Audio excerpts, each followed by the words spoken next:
Bonjour et bienvenue à tous et à toutes dans ce journal hebdomadaire le Tibet cette semaine. Je suis Pema Tsewang avec une nouvelle édition d'actualité sur le Tibet, sa sainteté, le Dalai Lama et l'administration centrale tibétaine. Voici les titres de cette semaine. Sa sainteté, le Dalai Lama et l'administration centrale tibétaine tracent leur voie d'anniversaire au Premier ministre Narendra Modi. Sa sainteté, le Dalai Lama et les dirigeants de l'administration centrale tibétaine souhaitent au Premier ministre par intérim du Népal de relever avec succès les défis immédiats. L'administration centrale tibétaine félicite le nouveau vice-président élu de l'Inde. Sa sainteté, le Dalai Lama accorde une audience aux hauts dirigeants du Rashtriya Swayamsevak Sangh. Le Kachar organise un dîner de réception. Clôture de la 10e session du 17e Parlement tibétain en exil. Les Nations Unies écrivent à la Chine pour exprimer leurs préoccupations concernant la situation critique des droits de l'homme au Tibet. Le représentant Jigme Jungne participe à l'événement une journée pour le Tibet à Delhi. Le bureau du Tibet organise un atelier de cours de langue tibétaine et participe à des événements sur le Tibet.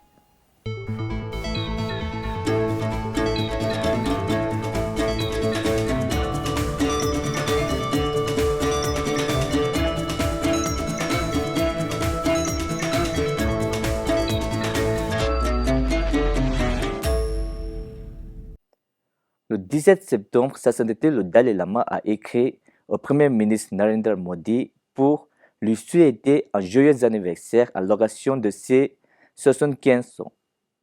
Sa sainteté a exprimé son admiration pour l'Inde et son développement et sa prospérité considérable au fil des ans. Sa sainteté, le Dalai Lama a écrit à Sushila Karki, Premier ministre par intérim du Népal, pour lui souhaiter plein succès dans la réalisation des espoirs et des aspirations du peuple népalais en ces temps difficiles. Exprimant sa gratitude au gouvernement népalais pour avoir fourni des installations pour la réinstallation des réfugiés tibétains depuis 1959, sa sainteté a offert ses prières et ses meilleurs vœux. Sidyon Pemba Tsering de l'administration centrale tibétaine et Khenpo Sonam Tembe, président du Parlement tibétain en exil, ont également souhaité à la première ministre Sushila Karki, au nom des Tibétains du monde entier, de relever avec succès tous les défis immédiats et mettre le Népal sur la voie de la prospérité, tout en exprimant un espoir renouvelé pour les réfugiés tibétains au Népal.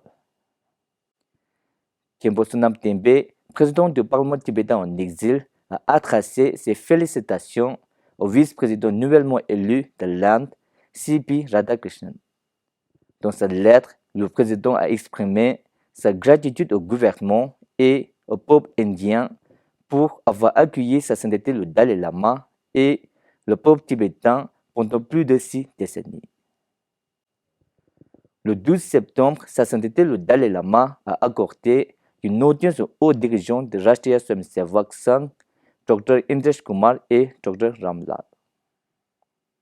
राष्ट्रीय स्वयंसेवक संघ के पूज्य सरसंघ चालक डॉक्टर मोहन भागवत एवं माननीय सर कार्यवाह दत्तात्रेय होसबोले ने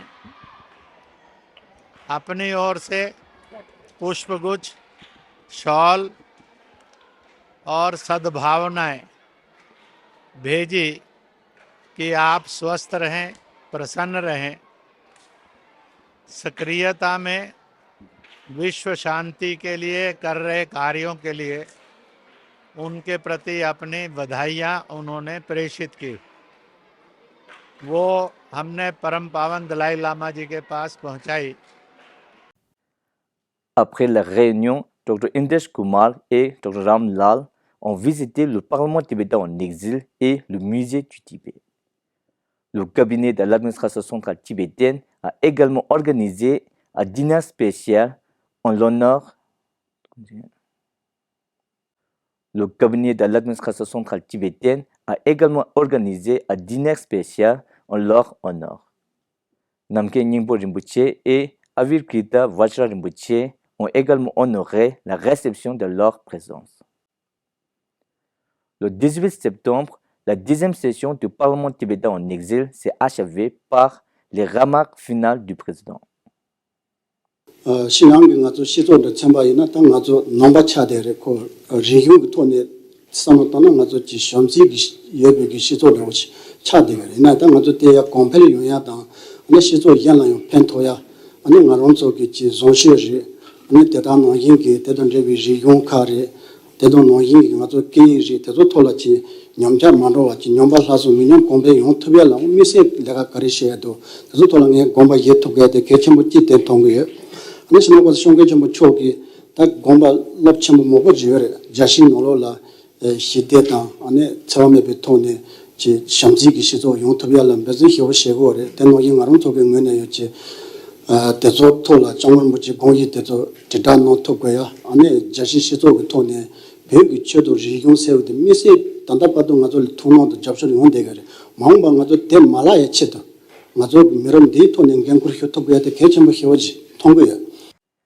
La session, qui s'est tenue du 10 au 18 septembre, a présenté et examiné les rapports de ces départements de l'administration centrale tibétaine, suivis d'un débat général et des réponses et clarifications du Kachak ou cabinet sur tous les rapports.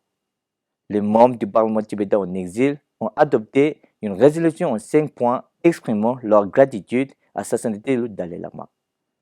La résolution exprime sa gratitude à sa sainteté pour avoir affirmé la pérennité de l'institution du Dalai Lama, rejette l'ingérence politique de la Chine dans le processus de la réincarnation, reconnaît le dévouement sans faille de sa sainteté qui, dès l'âge de 16 ans, a pris la tête du peuple tibétain et devenu l'ambassadeur de la paix et de l'harmonie dans le monde. La Chambre a également adopté une résolution en 7 points soulignant le courage des Tibétains qui ont sacrifié leur vie pour la cause du Tibet, condamnant les politiques de la sinisation de la Chine, notamment les internats forcés, les restrictions imposées aux monastères et la suppression de la langue et de l'éducation tibétaine. La résolution exigeait également la libération immédiate de tous les prisonniers politiques, y compris le 11e Panchen Lama. Elle appelait au dialogue entre les homologues tibétains et chinois, demandait aux Tibétains vivant dans le monde libre d'unir leurs efforts pour préserver la culture, la religion et les droits du Tibet. La 10e session a également apporté quelques modifications législatives et élu 2 commissaires électoraux supplémentaires pour les prochaines élections générales tibétaines de 2026. Dans une communication officielle datée du 15 juillet 2025, 6 rapporteurs spéciaux et groupes de travail des Nations Unies ont écrit au gouvernement chinois au sujet de la détention arbitraire, de la condamnation et des mauvais traitements infligés aux prisonniers politiques tibétains Namki pendant son séjour en prison. Les experts ont fait part de leur profonde inquiétude à ce sujet et ont déclaré que cette affaire illustrait des violations du droit international des droits de l'homme, créait un environnement profondément répressif et décourageait les Tibétains vivant au Tibet d'exercer librement leurs droits. Namgyé n'avait que 15 ans, elle était mineure lorsqu'elle a été arrêtée dans la préfecture de Ngapa en octobre 2015 lors d'une marche pacifique au cours de laquelle elle portait des portraits de sa sainteté le Dalai Lama et de Kirti Rinpoche. Elle a ensuite été emprisonnée pour activités séparatistes, contrainte à des travaux forcés, privée de soins médicaux appropriés pendant son séjour en prison et soumise à de lourdes restrictions même après sa libération en 2018.